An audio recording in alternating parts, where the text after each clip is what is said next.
اچھا، ہم بات کر رہے تھے اس کے متعلق کہ اس وقت عوام کی حالت کیا تھی. جیسے بتایا کہ بدحال تھے، پریشان تھے، اخلاق میں تباہ، رسوم اور بدعات عام، اللہ کو چھوڑ کر اللہ کے غیر سے مانگنا. خواص یعنی جو دین کی نسبت سے جانے جاتے تھے، انہوں نے کیا کام شروع کر دیے تھے کہ مزارات کو کاروبار بنا لیا تھا. مدرسوں میں قرآن و حدیث کو چھوڑ کر اپنی اپنی ابحاث، منطق ہے، حکمت ہے، ایک دوسرے کے پاؤں کھینچنا ہے. خواص میں قرآن پاک کے معنی اور مطالب اور احکامات و ارشادات کے جو بھی چیزیں ہیں ان کو چھوڑ چکے تھے. عوام تو چھوڑ چکے تھے، خواص بھی قرآن، حدیث، معنی، مطالب سب چھوڑ چکے تھے. بے خبر بادشاہ جو ہے وہ دین کو تبدیل کرنے کے پیچھے علماء اشعار بادشاہوں کے سامنے پڑھتے اور پیسے لیتے. تو یہ حالات تھے. تو شاہ صاحب نے جو اصلاحی اور تجدیدی کارنامے سر انجام دیے اس کے بعد وہ کیا ہیں کہ حرمین شریفین سے جیسے اب واپس آئے تو حضرت نے ان کی اس مسلمانوں کی اصلاح کی طرف بہت توجہ کی. اس زمانے کے طریقہ تعلیم اور نصاب کو تبدیل کیا. سب سے پہلے کہ یہ جو طریقہ تعلیم ہے یہ قدیم ہے، اس وقت کے مسلمانوں کی ضرورت اس سے الگ ہے. انہوں نے سب سے پہلے طریقہ تعلیم کو بدلا. دین میں جو بدعت اور خرافات یا بے سرا باتیں تھیں ان کے متعلق لکھا، ان کے متعلق بیان کیا، لوگوں کو بتایا کہ بھائی اس کا دین سے کوئی تعلق نہیں ہے. صحیح ہے. اچھا، دین کیا ہے اس کو بھی بتایا کہ دین یہ ہے، دین اس چیز کا نام ہے. دیکھیں الگ الگ کام ہے. پہلا تعلیمی نصاب کو ترتیب دینا، دوسرا غلط چیز الگ کرنا، تیسرا درست چیز سامنے لانا. ٹھیک ہے. عقل کے اعتبار سے، نقل کے اعتبار سے دین اسلام کو فطرت کے مطابق ثابت کرنے میں انہوں نے کوئی کسر نہیں چھوڑی. یعنی بتایا کہ ہر عمل اسلام کا فطرت کے مطابق ہے. تصوف میں، صوفیہ میں، مزارات میں، دوسرے جو ایسی باتیں تھیں جو اللہ اور اس کے رسول سے ثابت نہیں ہیں، بے سر و باتیں، پا باتیں ہیں، ان کو ختم کیا اور بتایا کہ اصل چیز یہ ہے. صحیح ہے نا کہ بھائی یہ جو کہتے ہیں کہ سال ہر سال جنگل میں کھڑے رہے، اس پر درخت اگائے، یہ ہو گیا وہ ہو گیا، بھائی یہ ایسے فضول باتیں. آپ صلی اللہ علیہ وسلم کے پیچھے چلو گے تو آپ سب سے بڑے اللہ والے ہو. سمجھ آئی؟ مختلف جو اس وقت کے مکاتب فکر تھے ان کے علماء کے درمیان میں ہم آہنگی اور اتفاق کی. بھائی کن کن چیزوں پر ہمارا اتفاق ممکن ہے ان پر اتفاق کرنے کی کوشش کی ان کے ساتھ. قرآن کریم سے لوگوں کو قریب لانے کے لیے کہ قرآن عربی زبان میں ہے، لوگ اس وقت فارسی بول رہے ہیں کیونکہ اس وقت فارسی زبان رائج تھی، تو فارسی زبان میں اس کا ترجمہ کیا. یعنی اپنے اہل محلہ، اپنے لوگوں کے لیے جو زبان وہ بولتے ہیں اس میں قرآن کا ترجمہ کیا. اور ایسے ہی ترجمہ نہیں کر دیا کہ جو اٹھائے وہ ترجمہ کر دے، بلکہ ترجمہ کرنے کے، تفسیر کرنے کے اصول لکھے کہ ان اصولوں کے مد نظر رکھ کر آپ لوگ قرآن کی تفسیر لکھ سکتے ہیں.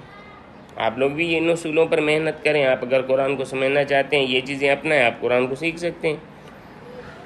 شریعت آپ سے کیا مانگتی ہے؟ جس کو اسرار شریعت کہا جاتا ہے. اسرار سر کی جمع ہے. صحیح. تو یہ بتائیں کہ یہ کیا ہے. احادیث نبویہ سند سمیت ایسے ہوائی باتیں نبی صلی اللہ علیہ وسلم نے پوری حدیث، الفاظ حدیث کے ساتھ، میں نے اس سے پڑھا، اس نے اس سے، اس نے اس سے، اس نے اس سے، اس نے اس سے، اس نے اس سے، اس نے نبی کریم صلی اللہ علیہ وسلم پکی ٹھکی بات لوگوں کو روشناس کرایا. ان کو کہا کہ اب تم اس سند کو محفوظ رکھو. خلاصہ یہ ہے کہ تقریر ہے یعنی بیان، تحریر ہے لکھنا، تصنیف ہے کہ اس سے پہلے اس پر کام نہیں ہوا، تدریس ہے، جو خدمات انجام دیں رہتی دنیا تک آپ اس کو فراموش کر نہیں سکتے، اتنا کام کیا انہوں نے مسلمانوں کے لیے۔ اگر ہم ان کی تصانیف کی طرف آئیں تو تمام اہم موضوعات پر آپ نے کتابیں لکھی ہیں، تقریباً 200 کے قریب ہیں، ان میں سے 50 کے قریب چھپے ہوئے ہیں، جن میں فارسی ترجمہ قرآن مجید ہے، فتح الرحمن حجت اللہ البالغہ، یہ بہت مشہور ہیں۔ فتح الرحمن فی ترجمۃ القرآن، یہ جو ہے قرآن کریم کا فارسی زبان میں نہایت عمدہ ترجمہ ہے، بہت پیارا ترجمہ، مطلب خیز ترجمہ ہے۔ ترجمہ کے ساتھ ساتھ فوائد بھی لکھے ہیں، بہت مختصر ہیں اور جامع ہیں اور بہت زبردست ان میں افادیت ہے۔ حضرت شاہ صاحب نے محسوس فرمایا کہ امت میں پھیلا ہوا جو الحاد ہے، الحاد کیا ہوتا ہے کہ ہم اللہ کو نہیں مانتے، اللہ کو، ملحد کا کیا معنی؟ اللہ کو چھوڑ دینا، دوسروں کو تو چھوڑنا، اللہ کو بھی چھوڑنا۔ زندگی کیا ہوتا ہے تو مسلمان، عمل کفار والے اور وہ کہتا ہے کہ نہیں میں مسلمان ہوں۔ پھر آتا ہے بدعتی کہ سنت سمجھ کر کرتا ہے سنت نہیں، صحیح ہے، خرافات، لوگوں کے کام، سنت نہیں ہے بس لوگ کر دیں اس لیے کر رہا ہوں۔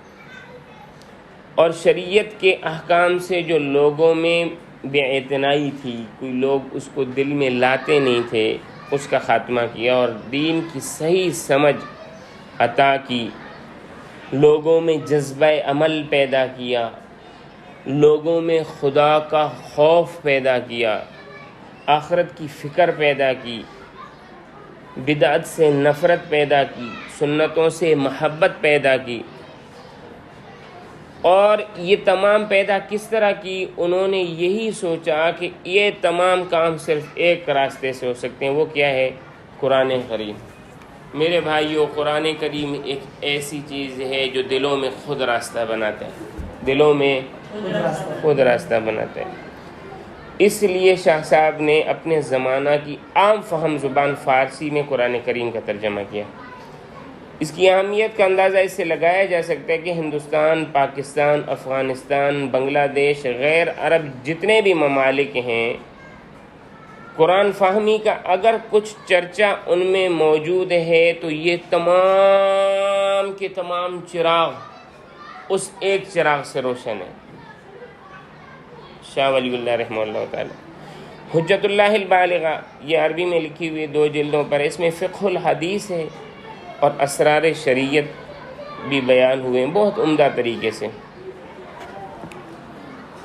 حرمین شریفین سے واپسی کے بعد تدریس، تعریف، وعظ و نصیحت، اصلاح احوال میں مشغول رہے۔ 29 محرم سن 1176 ہجری بمطابق 20 اگست 1762 عیسوی ہفتہ کے دن ظہر کے وقت آپ کا انتقال ہوا، اور ان کے جو والد ہیں شاہ عبد الرحیم صاحب، ان کے مزار سے متصل دہلی کا ایک مشہور قبرستان ہے منہدیان، وہاں پر حضرت کو سپرد خاک کیا گیا۔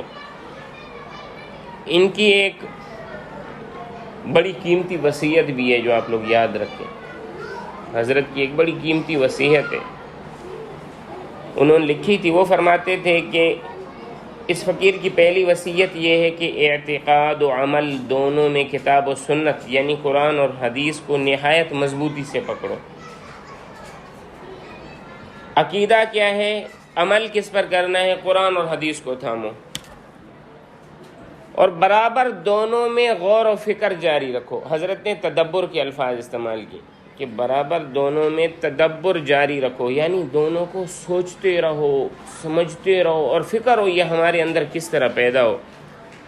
ہر روز دونوں کا کچھ حصہ پڑھو، قرآن کی ایک آیت پڑھ لی، حدیث کا کچھ حصہ پڑھ لیا، اگر پڑھنے کی استطاعت نہ ہو تو کسی دوسرے سے کم از کم ایک ورق دونوں کا ترجمہ ہی سن لو، یار ترجمہ بتا دو مجھے پڑھنا نہیں آتا۔ یہ ان کی نصیحت تھی، ان کی وصیت تھی۔ اچھا، چند علماء کرام ہیں بڑے، ان کے بھی میں آراء آپ کو بتا دوں حضرت کے بارے میں۔ حضرت مولانا یوسف بنوری رحمہ اللہ تعالی بنور ٹاؤن کے استاد تھے، بنور ٹاؤن انہوں نے بنایا، ختم نبوت میں ان کا بہت زیادہ ہاتھ رہا۔ تو وہ فرماتے تھے کہ حضرت شاہ ولی اللہ رحمہ اللہ تعالیٰ، ان کی کتاب ہے رحمۃ اللہ الواسعہ، صحیح، اس میں انہوں نے فرمایا کہ شاہ ولی اللہ دہلوی قدس سرہ سرزمین ہند کے ان اکابر میں سے ہیں جن کی نظیر کہا جاتا ہے مثال، نہ صرف اپنے عصر یعنی زمانہ، نہ اپنے عصر میں، نہ صرف ہندوستان میں، بلکہ بہت سے قرون یعنی صدیاں اور ممالک اسلامیہ میں ڈھونڈنے سے نہیں ملتی۔ کیا مقصد ہے ان کی بات کا؟ وہ کہہ رہے اس جیسی شخصیت ہم صدیوں ڈھونڈیں، صرف پاک و ہند نہیں پوری دنیا میں ڈھونڈیں تو ہمیں ان جیسی شخصیت نہیں ملتی۔